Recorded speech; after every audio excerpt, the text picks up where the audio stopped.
کاتێک زانست سنوورەکان دەبەزێنێت.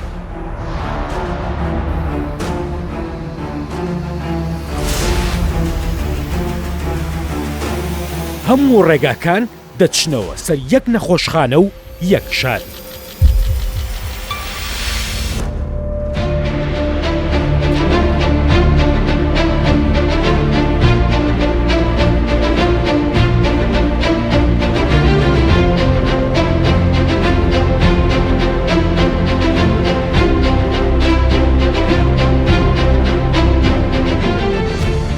یەکەم جار لە مێژوودا دیدارێکی زانستی گرنگ بەڕێوە دەچێت.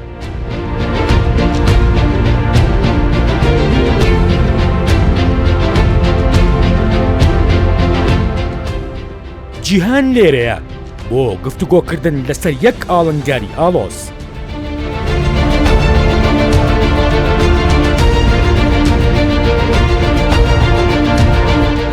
سێمین لووتکەی جیهانی کۆنیشانەی دەرچەی سنگ.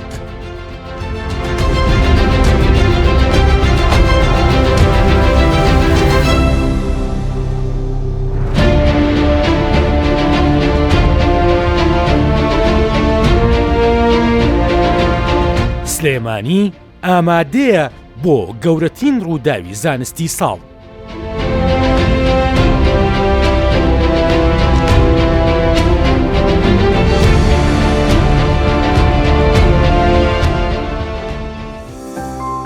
سێهەمین لووتکەی جیهانی کۆنیشانەی دەرچەی سنگ گەورەترین ڕووداوی زانستی ساڵ.